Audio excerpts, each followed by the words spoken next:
The stranger child Ava hadn't even sat down for her 5-minute break when she saw the little girl outside the cafe window. It was the first slow moment after a wild lunch rush at Daisy's Diner, where Ava had worked the last 6 months. The air inside smelled of grilled cheese, burnt toast, and tired dreams. But outside, where the November wind howled and dry leaves swirled, stood a barefoot girl, no older than 6 or 7.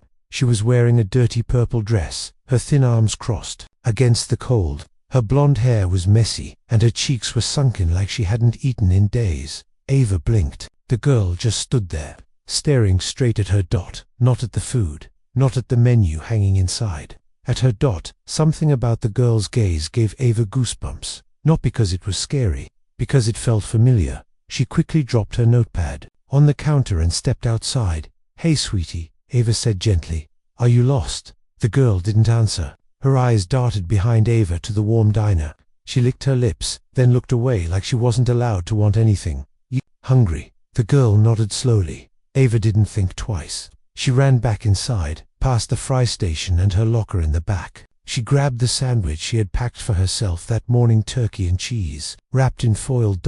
It was supposed to be her only meal today. She didn't care. Back outside, she knelt and offered the sandwich to the girl. "Here, it's fresh." The girl hesitated for just a second, then grabbed it and began eating fast, almost desperately. Ava's heart twisted. "What's your name?" Through a mouthful, the girl mumbled, "Ellie." "Okay, Ellie. Where's your mum or dad? Are they nearby?" Ellie pointed vaguely down the block. "He's gone." "Gone where?" She shrugged. Ava looked up and down the street. There were people around, but nobody who looked like they were missing a child. No adults searching, no frantic calls, just the girl, alone. Ava worked through the afternoon, glancing at the booth near the corner window every few minutes. Ellie sat there quietly now, wrapped in Ava's spare hoodie, feet curled up on the seat. She hadn't said much more. Just thank you and a soft, "This is warm." Number 1 in the diner asked questions. Ava had told her manager Carla that the girl was a cousin's daughter waiting to be picked up. Carla shrugged and said, "Keep her out of sight. Health inspector hates kids hanging around." Ava nodded and returned to her tables, but her mind was on Ellie. Something about her was off. Not just the way she ate or the clothes. It was her eyes. Too serious, too silent. Like someone had taught her to disappear in plain sight. And then, as Ava brought a fresh pot of coffee to table 5, Ellie said something that stopped her in her tracks. "I knew you'd be kind. He said you would be." Ava blinked. "Who said that?" Ellie just smiled, lips still stained with mustard, and went back to sipping her water. It was after 3 p.m. when he arrived. The front bell jingled softly. Ava was wiping down the counter, back aching from double shifts and missed meals. She turned and froze. A tall man in a charcoal coat stepped inside. No umbrella, no gloves, no coat zipped despite the cold. His presence sent a chill down her spine. He had silver-flecked hair combed neatly, sharp cheekbones, and calm gray eyes that missed nothing. He scanned the room slowly, almost like he was counting the exits. Then his eyes landed on Ava, and he smiled. It wasn't warm, it was cold. Knowing, he walked straight to her. "You gave her my sandwich," he said softly. Ava blinked. I'm sorry. My daughter," he added, motioning toward Ellie, who was now half asleep in the corner booth. "She doesn't usually accept food from strangers." "You're her father." He tilted his head. "Yes, though she doesn't always call me that." Ava looked from him to Ellie. The girl had shrunk down low into the hoodie, eyes wide now, clutching the water glass tight. "She told me her father was gone," Ava said, voice cautious. "She's not wrong," he replied with a strange half-smile. Something about him felt wrong. He was too still, too calm. Ava had served hundreds of customers, and this man was the type who didn't eat where others sat. He looked like he made rules for people like her. "I didn't mean to interfere," Ava said, trying to keep her voice steady. She looked hungry, cold. "And you helped," he said flatly. Good-hearted, he reached into his coat pocket, pulled out a white envelope, slid it across the counter. Inside was a business card and a check. Ava glanced. $50,000. Her hands trembled. What is this?" "For your kindness," he said. I don't need money," she whispered. "I think you do," he replied calmly, glancing at the fraying edges of her shoes. "But this isn't a gift, it's a request." Ava stared. Forget today happened. Forget her face. Never mention this again. He turned to leave, but Ellie's voice broke through the quiet like thunder. Ava, don't let him take me again. Ava's blood turned to ice. The man stopped walking, didn't turn around, just stood there like a statue. Ava rushed to Ellie. Side. The child clung to her. Please, Ellie whispered. Don't let him take me again. He says he's my dad, but he's not. He just takes me. Ava looked at the man. He slowly turned now, grey eyes locked on hers. That's enough, Ellie, he said, voice sharp. Ellie's grip tightened. He lies. He's not my real dad. He paid people. He keeps moving me. Please, don't make me go back. Ava's heart pounded. She was just a waitress. No badge, no backup, but she couldn't move. Is this true? She whispered. The man stepped closer. His calmness now had a dangerous edge. You've done enough. I think I'm calling the police. You think that's wise? He said slowly. Do you even know who I am? No, Ava said. And that's exactly why I'm calling. She ran to the back, grabbed the phone, hands shaking. He didn't stop her. Just stood by the booth, watching Ellie. Ava dialed 911. What's your emergency? I have a child here. She says the man who claims to be her father isn't really her dad. She's scared. Says he's moved her around. Something's not right. Ma'am, is the child in immediate danger? I think she is. Location: Daisy's Diner on 5th and Maple. We're dispatching someone now. Stay on the line. Back in the front, the man was gone. Just vanished. No door opened. No sound. Nothing. Ava ran to the sidewalk. Empty. Like he'd disappeared into thin air. Back inside, Ellie sat in the booth, clutching her sandwich wrapper. Her tiny fingers were trembling. Did he hurt you before? Ava asked, kneeling down. Ellie nodded. Just once. No words. Ava wrapped her arms around her and held her tight. I'm not letting him take you. I don't care who he is. Outside, the first police car rolled up, but something in Ava's gut told her this was just the beginning. She had no idea who that man was, but he knew everything about her. The file in the bag. Ava hadn't slept all night, even after the police had taken a statement and driven Ellie to a child protective shelter. Her hands wouldn't stop shaking. She cleaned tables. Long after closing, she rewound every detail. The girl's hug, the envelope, his calm voice, and most of all, the way Ellie whispered, he says he's my dad, but he's not. The next morning, Ava returned to work early. Carla gave her a weird look when she showed up before her shift, still in yesterday's jeans, eyes rimmed with worry. Didn't you say your cousin was picking that girl up? Ava hesitated. Yeah, there was a mix-up. Carla raised a brow. Well, I hope there's no trouble.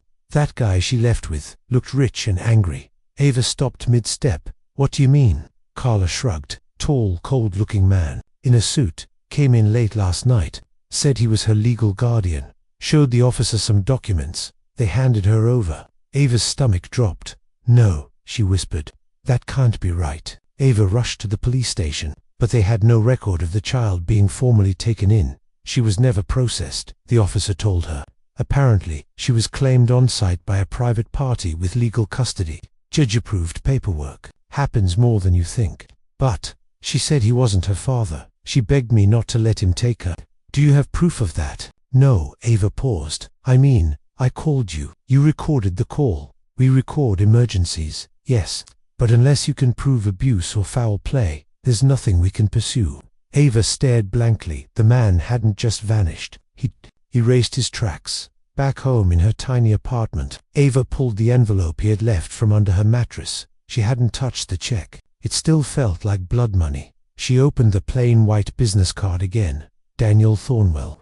Private Holdings and Risk Management. No unnoticed phone number. Nitrogen monoxide. Email. Just a name. Risk Management. She muttered, "Is that what you call kidnapping?" Then, something caught her eye. A tiny bulge in the envelope lining. She tore the inside gently and slid out a small folded sheet of paper. It was a child's drawing stick figures in a field. A son, a girl, and a tall man with no face. The girl had a speech bubble. "Help me." Chills ran through her. This was Ellie's. She had hidden it inside the envelope. Ava turned it over. On the back was an address. Whisper Pines, Cabin 3, North Road. No city, no state, but Ava had heard of it. A rehab-style private estate in the northern woods. Rich people's secrets went there to disappear, and somehow, Ellie had been there. Ava spent the next 2 days asking around, calling every Whisper Pines in the tri-state area. Most laughed.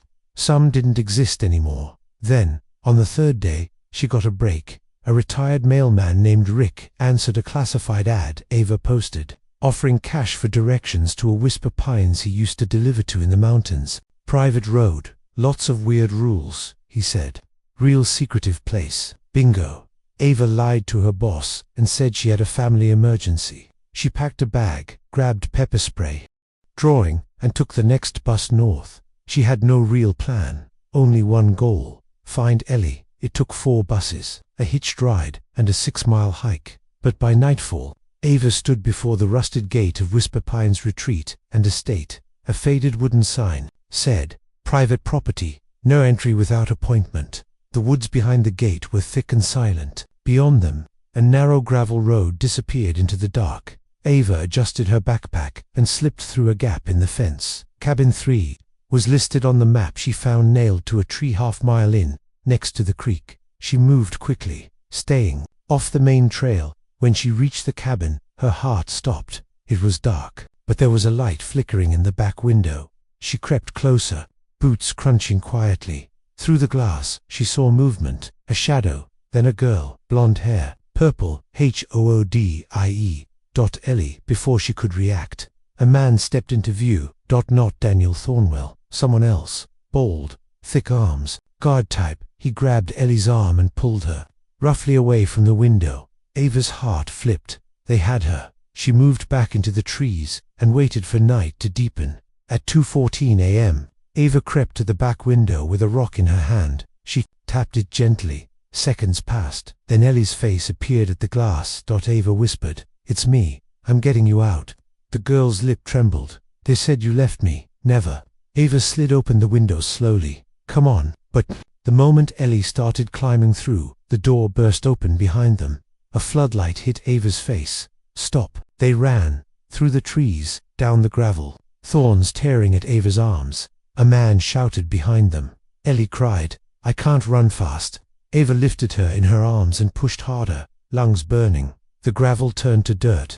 The trees closed. In then, headlights. Truck. Ava waved frantically. The truck stopped. An old man leaned out. "Trouble?" "Yes, please. Get us out of here." He opened the door. Seconds later, they were speeding down the dark road, the gates of Whisper Pines shrinking in the rearview mirror. Back in town, Ava took Ellie to the one place she knew they wouldn't be found right away. Her friend Rosa's trailer outside Eastville. Rosa was an ex-social worker who owed Ava a favor and hated rich men who messed with kids. They fed Ellie, cleaned her scrapes, and let her sleep. While Ellie slept, Rosa asked, "What the hell is this, Ava?" "I don't know," Ava admitted, "but someone is pretending to be her dad. Rich, powerful, and dangerous. She says she's been moved around, paid for, like property. You need to go to the police." "I did. They gave her back to him." Rosa frowned. "Then we go higher." The next morning, Ava took Ellie to a quiet coffee shop and handed her a pen and paper. "Can you tell me anything about him?" Ellie drew, not words, pictures, a dark house, men in suits, a white room with cameras. Another little girl crossed out in red ink. A cage. Ava stared in horror. "What is this?" Ellie's voice was a whisper. "He buys us." The girl in the camera. Eva sat at the corner of Rosa's tiny kitchen table, staring at the drawing Ellie had made. A girl, a cage, red ink scratched across a stick figure's face. Another room drawn like a box with no windows. A camera in the corner. It wasn't just childish scribbles, it was a map of someone's horror. Rosa leaned over, silent for a long time. Then, she whispered, "This isn't just some rich man with a messed up custody issue." Ava's voice was tight. "No, this is trafficking." She didn't want to say the word, didn't want to believe it. But there, it was written in Ellie's terrified eyes. "She said he buys them." Ava murmured. "She's not the first," Rosa added, "and she won't be the last unless someone exposes him." Ava looked down at Ellie, sleeping on the couch, clinging to Ava's hoodie like a lifeline. "I'm not letting him take her again." That night, Rosa called an old friend, Kendra, former journalist, fired for chasing stories too dangerous for her network's comfort. Now she ran an underground blog that focused on corporate crimes and missing children.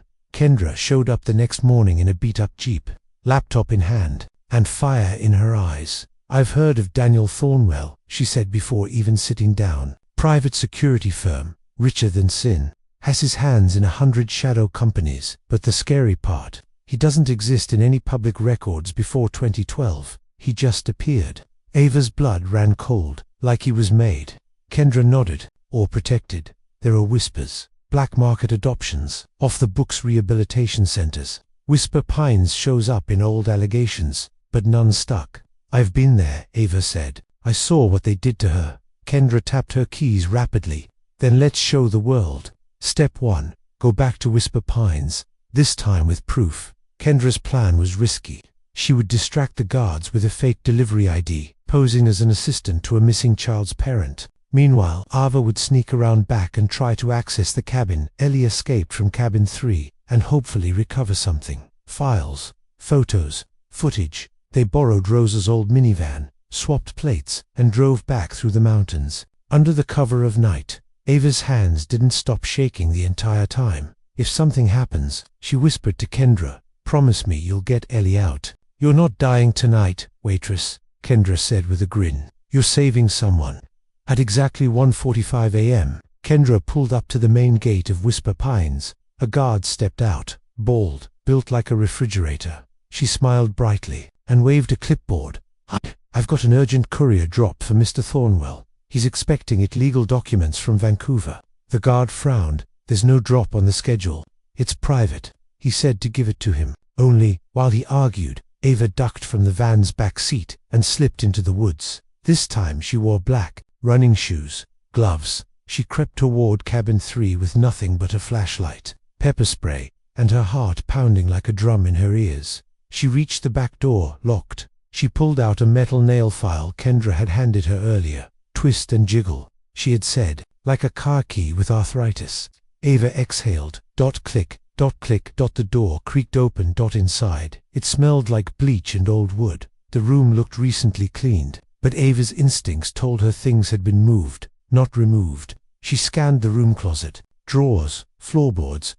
She found it under a loose panel in the closet, a silver laptop. No charger, no stickers, just dust. She grabbed it and stuffed it into her backpack. Then her flashlight hit something else in the closet, a file folder. Inside were photos of at least 10 children. All different, all scared. Names, dates, some with placed stamped in red, others with deceased. Ava clutched the folder to her chest like it was a baby. Footsteps outside the door. She turned off her flashlight and ducked behind the dresser. 2 men entered, talking low. "Thornwell's not happy," one muttered. "They know about the waitress. That kid put her name in a drawing. She's not gonna talk. Not if we find her. Search every bus stop, motel, trailer park. He wants her quiet." They moved toward the back window. Ava held her breath. One of them yanked open the closet. Empty. "Check the next cabin." They left. Ava didn't move for a full minute. Then she ran. She and Kendra met back at the roadside 10 minutes later. Hearts racing. "Did you get anything?" Kendra asked. Ava held up the folder. "More than I ever wanted to know. Step 2. Blow the truth wide open." Back in town, Kendra set up in Rosa's basement. She powered up the laptop using a universal charger. Inside there were video files. Dozens. Children interviewed, evaluated, sorted. In some, Daniel Thornwell appeared, calm and sharp-dressed, asking the children strange questions. "How long can you sit still? Do you remember your old name? Would you like a new family with lots of toys?" Ava had to walk out. Rosa vomited in the sink. Kendra uploaded every video, every file, every document to her blog and 3 backup servers. Then she did what no journalist dared. She named Daniel Thornwell directly. She posted, "Billionaire Daniel Thornwell caught in child disappearance network. We have the proof within 3 hours." The post had 800,000 views. Within 6 hours, national news outlets picked it up, and within 10 hours, Whisper Pines was raided. But he vanished. FBI agents knocked on Ava's door by nightfall. She told them everything. So did Ellie. Turns out, several missing child reports from 6 states matched the kids in the folder Ava found, but many were long past the time frame for hope. Ellie was one of the few who could still be returned, and she didn't want to go back to anyone else. "I want to stay with Ava," she whispered to the caseworker. Ava sat on the porch as the sun set, watching Ellie draw in the dirt with a stick. Rosa sat beside her. "You know they'll try to clean it all up," she said. "Scrub his name, pay off judges." "I know," Ava replied, "but you shook them. He's not a ghost anymore. You gave those kids faces." Ava's eyes misted. "I just gave her a sandwich." Rosa smiled. "And now she's giving you family." The final offer 2 weeks after the blog post exploded online. The world knew Daniel Thornwell's name. His image, once hidden behind corporate walls and sealed courtrooms, was now plastered across headlines. Billionaire implicated in child trafficking ring, secret estate used for black market adoptions raided by FBI. Every major outlet picked it up. Whisper Pines was shut down. Several staff were arrested. 5 missing children had already been identified and returned to their families. But Thornwell himself, still gone. No passport records, no flight logs, no digital trail. It was like he'd vanished into smoke. Ava's life had changed forever. Strangers donated money through Kendra's blog. People sent thank you notes. Some asked for her autograph. But the diner let her go quietly. Management didn't want the media attention. She didn't care, because every morning, Ellie woke up safe, smiling, eating cereal like a normal kid. They stayed in Rosa's spare bedroom until they found a small 2-bedroom apartment near a good school. Ava enrolled Ellie under her own name, temporarily as emergency guardian, until full custody could be reviewed. The court had already started proceedings. It would take time, but it was moving. Then, one quiet Thursday, a letter arrived. No stamp, just her name, Ava Collins, written in black ink. Inside was a note, typed, "You made your point. You wanted to be a hero. You've won the crowd. Now, walk away. There are people who don't forgive exposure. I was just the surface. You've seen enough to know what we can do. Take the offer. Disappear." Folded inside, a plane ticket to Spain, a fake passport, and a cashier's check for $1 million. Ava dropped it like it was poison. Rosa found her 30 minutes later, staring at the envelope, pale. "You okay? They want me gone." "Then you're getting close to something bigger." Ava met with Kendra and the FBI again that evening. "They're not just trying to silence me," she said. "They're warning me not to dig deeper." Kendra pulled out her laptop. "Then maybe it's time we do dig deeper." She opened a file she hadn't shown Ava before, a list of over 40 Whisper Pines-like facilities across the country's similar shell companies, tax patterns, real estate transfers, at least a dozen with links to offshore accounts traced back to one trust fund. Ava's heart sank. "That's not just Thornwell." Kendra nodded. "No, he's just the face. This goes far beyond him." That night, Ava kissed Ellie's forehead and watched her sleep.